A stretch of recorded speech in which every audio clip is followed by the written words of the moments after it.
Según Génesis 47, 12, 27, durante la sequía en Egipto, José almacenó y preservó el alimento. Para subsistir, la gente tuvo que venderlo todo y, al fin, incluso a sí mismos. Ese es el precio de vencer. Así es en este tiempo del fin, donde conseguir el alimento para entrar al reino y conquistar nuestra tierra, que es Cristo, formado en nosotros, nos costará renunciar a todo, incluso a nuestra propia vida. Pero a cambio de nuestro todo, tendremos su todo y reinaremos con él.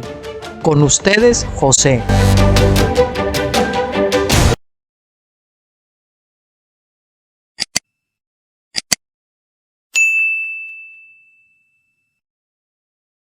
Tardes, queridos amigos y hermanos, bienvenidos un día más a Graneros de José. Es un gusto estar con ustedes de vuelta. Hoy miércoles, día 7, y son las 5, un poco más de las 5 de la tarde aquí en España. Bueno, hoy nos toca continuar con el libro muy interesante para mí y muy interesante para los pentecostales que han entendido o que creen que el rapto no ha sido bien explicado. Aquí lo estamos explicando correctamente. El libro es El rapto visto a la luz de tabernáculos. Saben que la luz de tabernáculos es la luz de la Shekinah.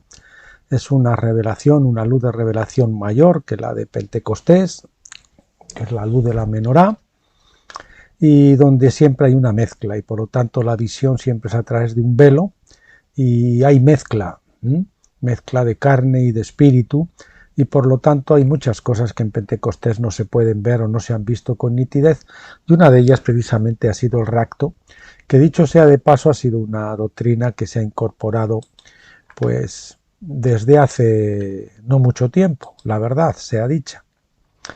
En fin, continuemos, estamos con el capítulo 7, la fiesta de tabernáculos, que dice así: la fiesta de tabernáculos o Sukkot, que quiere decir cabañas, debía ser guardada durante 7 días y luego tenían una última ceremonia en la mañana del 8º día. La ley básica de esta fiesta se encuentra en Levítico 23, del 33 al 44. El versículo 39 clasifica el primero y el 8º día como días de reposo, de santa convocación.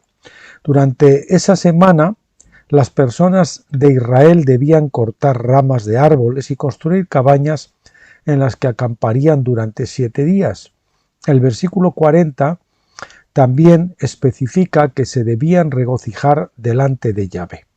La razón para el día declarada por Moisés se da en el versículo 43. Para que sepan vuestros descendientes que en tabernáculos hice yo habitar a los hijos de Israel cuando les saqué de la tierra de Egipto, yo Yahvé vuestro Dios. Es significativo que Israel saliera de Egipto hasta un lugar llamado Sukkot, Éxodo 13:20.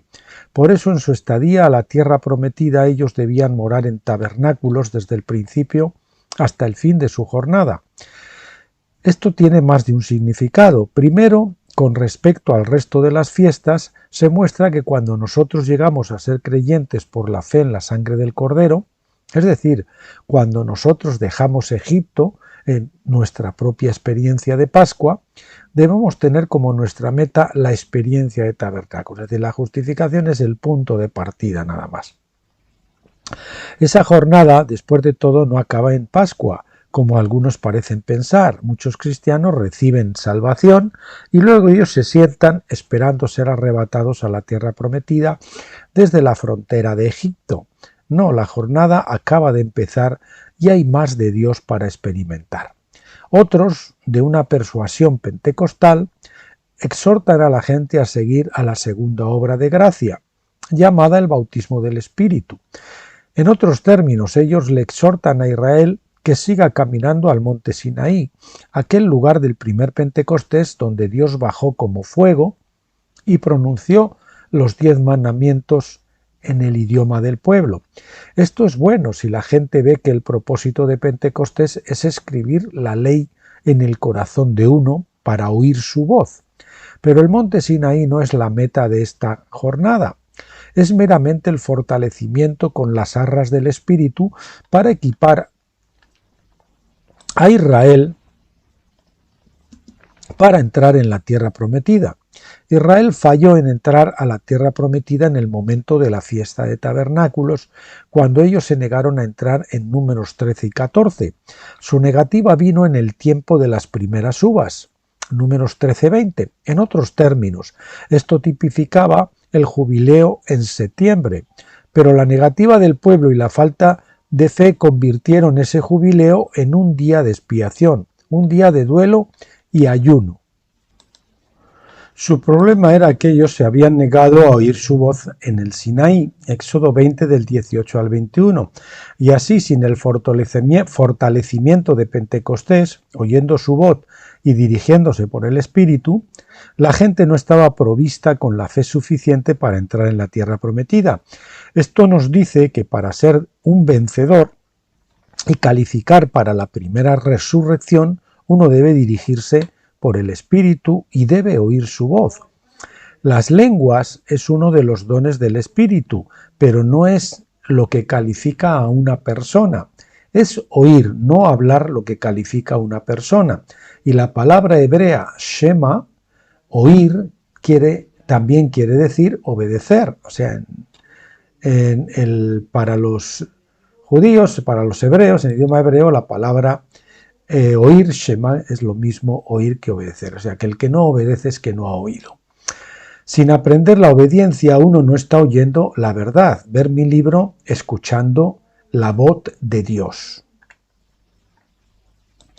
Bueno, que es un libro muy bueno de testimonial, donde nos enseña el doctor Stephen Jones, también nos ayuda a aprender a escuchar la voz de Dios. Si el pueblo hubiera declarado su fe en el jubileo cuando los 12 espías dieron su informe, habría entrado en la tierra prometida 5 días más tarde, al primer día de tabernáculos, cuando ellos hubieran pasado el arca del pacto. Ellos habrían recibido los cuerpos inmortales y habrían conquistado a los cananitas por la espada del Espíritu en una semana. ¿Qué cananeo habría disputado con un ejército de inmortales con cuerpos glorificados? Ellos se habrían sometido alegremente a Josué, Yahshua, Jesús. Es decir, el plan de Dios en este caso no era ese. Su voluntad sí es que fueran glorificados, pero ese no, en el plan no era ese, no era el tiempo, no era el momento oportuno y por eso ellos no estaban calificados, obviamente. Desgraciadamente no pasó de esta manera. Israel tuvo que permanecer otros 38 años en el desierto, Deuteronomio 2.14, antes de entrar en Canaán, y cuando finalmente ellos entraron en la tierra, estaban en el tiempo justamente antes de la Pascua, Josué 4.19. No se les permitió entrar en tabernáculos porque el cumplimiento de esa fiesta ya tendría que esperar a un día muy lejano en el futuro. La gente debió morar en cabañas, en Sucot, durante sus 40 años en el desierto para que ellos siempre recordaran en su mente la tierra prometida, la fiesta de tabernáculos, como su meta.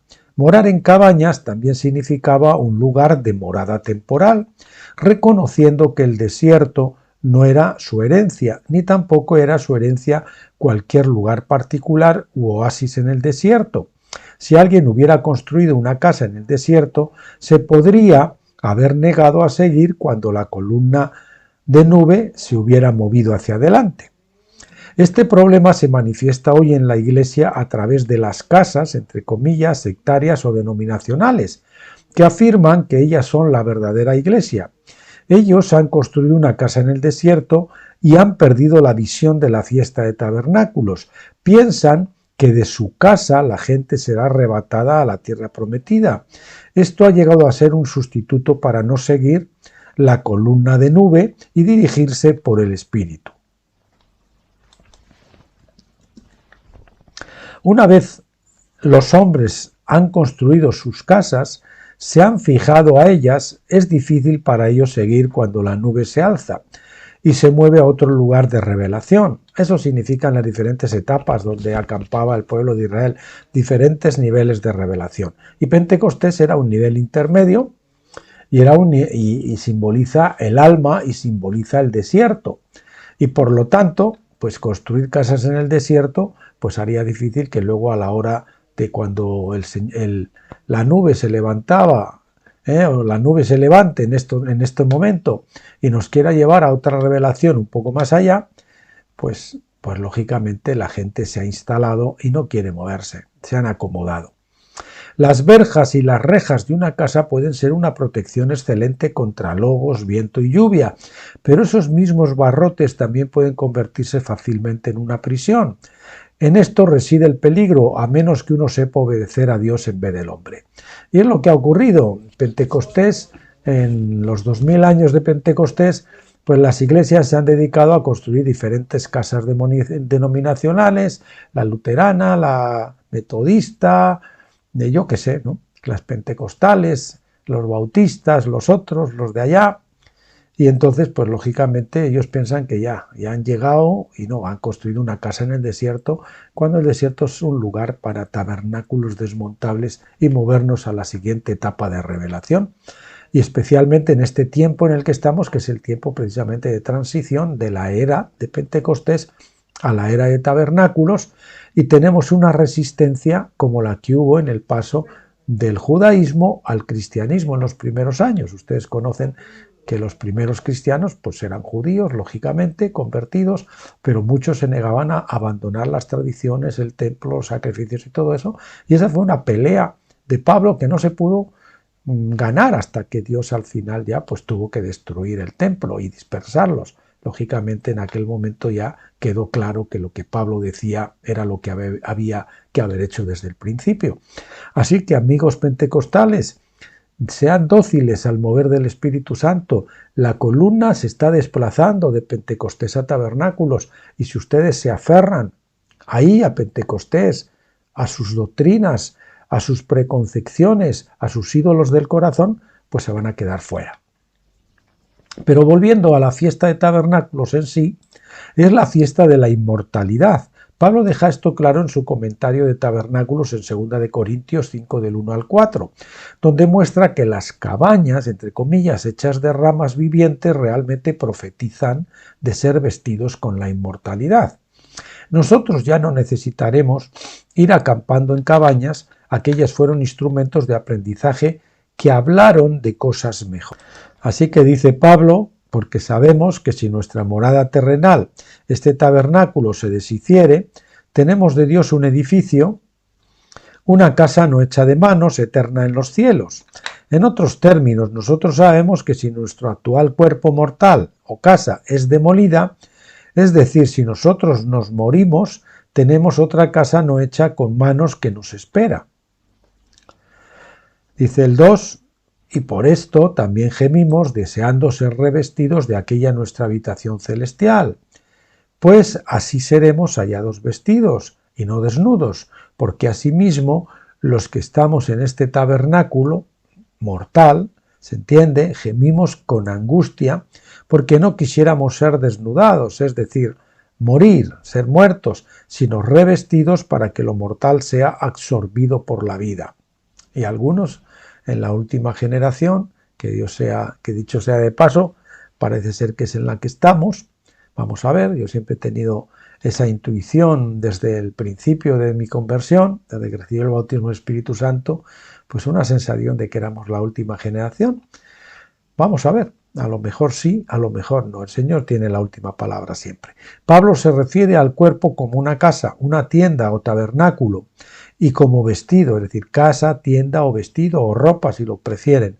Nosotros tenemos dos cuerpos, uno mortal y otro inmortal. El cuerpo en que nosotros vivimos hoy es mortal. El cuerpo inmortal está reservado para nosotros en el cielo. O sea, una carne espiritual, por decirlo de alguna forma, lo de carne entre comillas, ¿no? Así como los vestidos sacerdotales se guardaban en las cámaras laterales del templo. La fiesta de tabernáculos es el tiempo designado cuando los hombres reciben esos cuerpos inmortales. Estos no se dan cuando una persona se muere. Cuando el espíritu de uno regresa a Dios no tiene un cuerpo inmortal. Ese espíritu, no cuerpo, necesita ropa.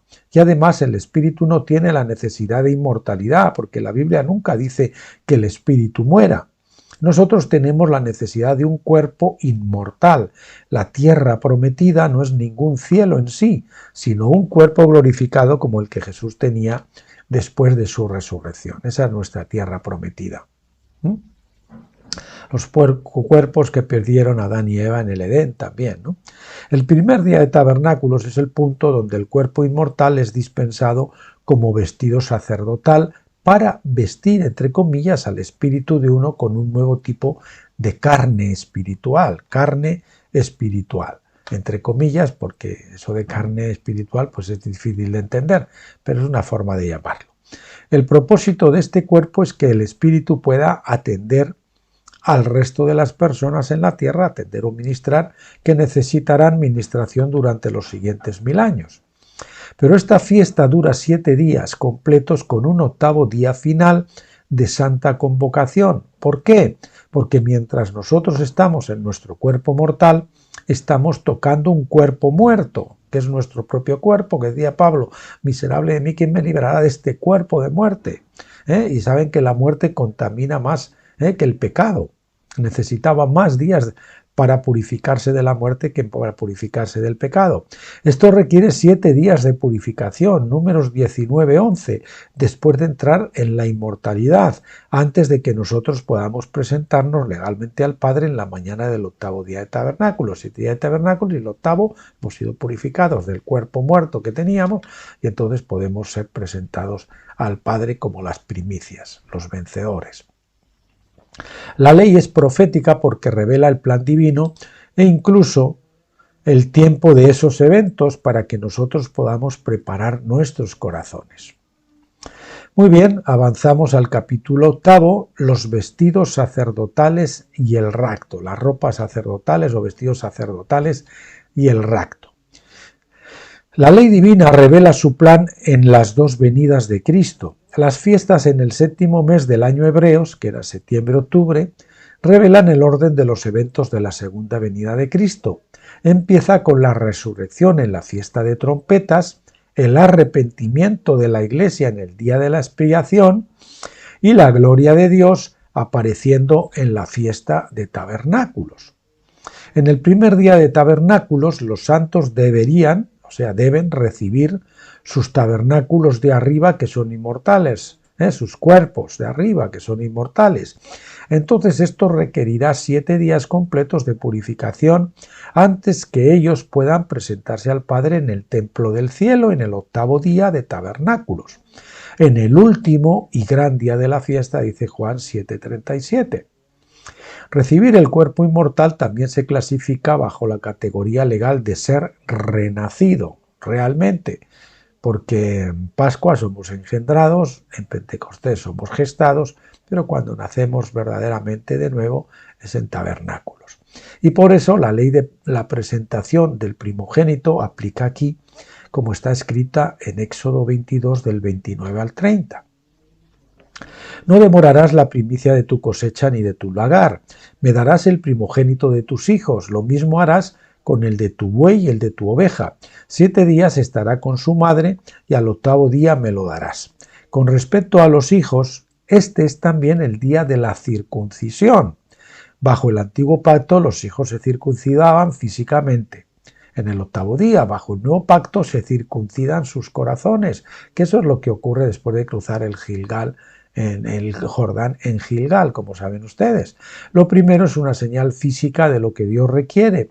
Lo segundo es lo que Dios realmente requiere como un requisito previo a la presentación a los hijos de Dios. Josué celebró la Pascua, dice, y fueron circuncidados los que no estaban circuncidados, pero en realidad estaba de alguna forma profetizando la fiesta de tabernáculos, que iba a ser cuando en realidad deberían haber cruzado, que es el paso del Jordán. Al final de nuestra etapa de Pentecostés, de crecimiento en Pentecostés, cruzamos el Jordán muriendo a la carne y entramos a Gilgal, donde acampamos. No vamos directos a la conquista, a evangelizar, sino que acampamos allí hasta que nuestros corazones son circuncidados y luego pues el Señor ya nos dará la orden en su tiempo de poder avanzar, ¿verdad? Mientras tanto es una acampada, ¿verdad?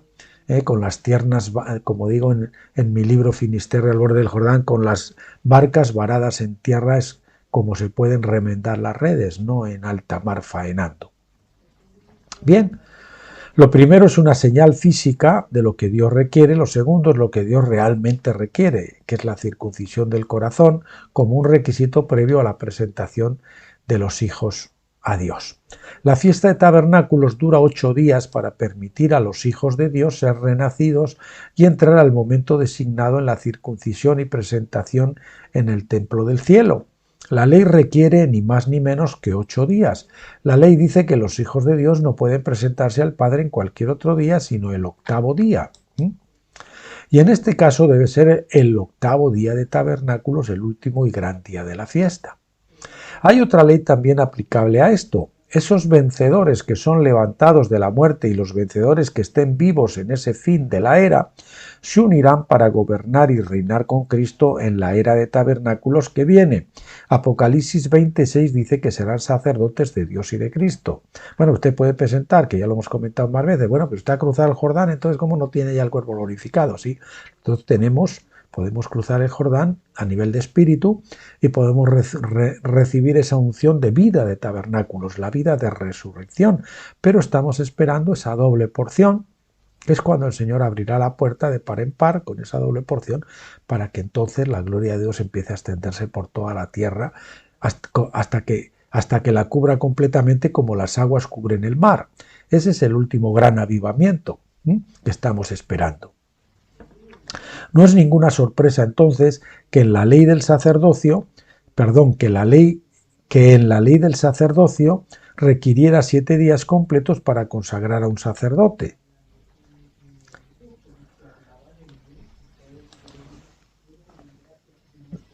Vamos a ver, déjenme leer esta frase de nuevo, es mejor sin la coma. No es ninguna sorpresa entonces que en la ley del sacerdocio requiriera 7 días completos para consagrar, que en la ley del sacerdocio se requiriera de 7 días completos para consagrar a un sacerdote. Y entonces ellos salían para ministrar en el 8º día, en el momento en que la gloria de Dios se manifestaría. Vea el modelo en Levítico 8:9. Aarón y sus hijos tuvieron que entrar en el tabernáculo y permanecer allí durante 7 días completos. Levítico 8:33. Entonces ellos eran convocados en el 8º día, Levítico 9:1. El propósito de su salida del tabernáculo se da en Levítico 9:4, porque Yahvé se aparecerá hoy a vosotros. La palabra hebrea traducida aparecer es Raab, que quiere decir ver o ser visto. Y por eso el versículo profetiza sobre la manifestación de los hijos de Dios, donde la gloria de Dios se verá en ellos siendo manifestada al resto de la gente. Y de hecho la gloria se manifestó en ese momento porque el fuego de Dios salió de delante de su rostro, en hebreo paniim, y consumió la ofrenda con fuego, Levítico 9:24, y los del pueblo se postraron sobre sus rostros, paniim. Esto profetizaba del ministerio sacerdotal que está por venir a través del sacerdocio de Melquisedec. Empezará en el 8º día de tabernáculos después de que hayan sido consagrados totalmente los hijos de Dios y hayan recibido la circuncisión del corazón, y después de que ellos hayan sido presentados al Padre y dedicados a Él. Su ministerio será por 1000 años en el gran milenio sabático, que yo llamo la era de tabernáculos. Como digo yo, quiere decir el doctor Stephen Jones. Bajo su ministerio, el reino de la piedra de Daniel 2:35 crecerá entonces hasta que llene la tierra entera.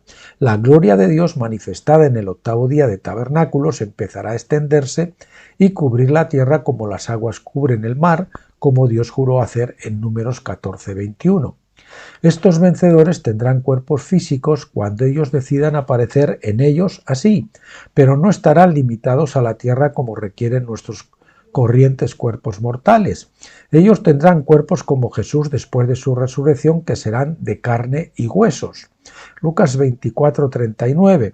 Pero también ellos podrán quitarse este vestido carnal y volver al cielo para ministrar al Padre en su ropa espiritual. Esto se representa en Ezequiel 44 en la profecía de los sacerdotes de Sadoc, que eran tipos del sacerdocio de Melquisedec. Ezequiel dice que ellos tendrán el acceso al santuario para atender a Dios, mientras los otros sacerdotes solo tendrán el acceso a las personas en el atrio exterior, es decir, el reino del cuerpo mortal. De este orden de Melquisedec nosotros leemos en Ezequiel 44:17 lo siguiente: cuando entren por las puertas del atrio interior, se vestirán con las vestiduras de lino, no llevarán sobre ellos cosa de lana, cuando ministran en las puertas del atrio interior y dentro de la casa. Ya saben que las piernas de lana pues hacían sudar y por lo tanto delante de Dios pues eso simboliza impureza. Por lo tanto el lino simboliza la pureza, el cuerpo glorificado, y la lana pues es el cuerpo mortal. Cuando los vencedores, ya con sus cuerpos glorificados, ministran al Padre en el cielo, están con su cuerpo de lino, con su cuerpo glorificado, y cuando están en la tierra están con un cuerpo de carne y huesos, como el que tenía Señor cuando se aparecía a los discípulos después de la resurrección. Esos linos son los vestidos inmortales que Pablo menciona en 2 de Corintios 5 del 1 al 4. Los linos son un requisito para atender al propio Dios en el atrio interior del santuario, que es el lugar santísimo del cielo, pero estos sacerdotes no se limitarán al atrio interior, porque nosotros leemos en Ezequiel 44:19, cuando salgan al atrio exterior, al atrio de afuera, el atrio de la tierra, al pueblo se quitarán las vestiduras de lino, obviamente, con que ministraron. Las dejarán en las cámaras del santuario y se pondrán otras vestiduras de lana para no santificar al pueblo con sus vestiduras de lino. Nosotros vemos en esto que estos sacerdotes podrán ministrar en ambos atrios, en el interior, es decir, el cielo, y en el exterior, es decir, la tierra. El único requisito es que se cambien de vestido cuando lo hagan.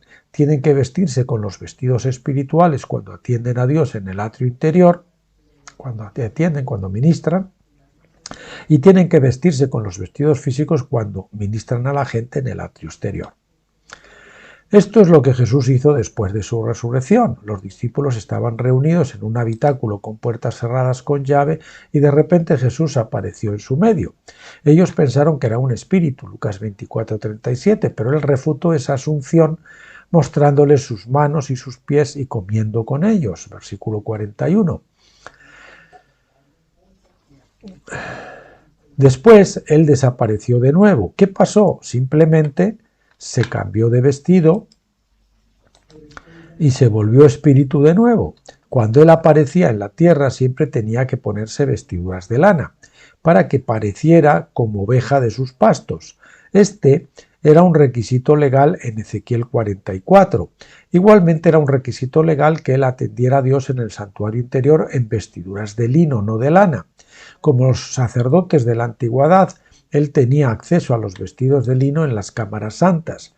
No solo el sumo sacerdote tenía tal acceso a esas vestiduras, sino también los sacerdotes que ministraban con él tenían acceso a ellas. Así será con Cristo y los hijos de Dios. Los otros sacerdotes, sin embargo, como profetiza Ezequiel 44, 10 al 14, serán designados para atender a la gente, pero ojito, no tendrán acceso a las vestiduras de lino, es decir, al cuerpo glorificado, para atender al Padre directamente. No puede entrar al lugar santísimo del cielo, de la Nueva Jerusalén, ¿verdad? Claro, tenga presente que la única razón para que estos sacerdotes tengan algún ministerio es porque ellos se arrepintieron durante los días de temor y el día de la expiación.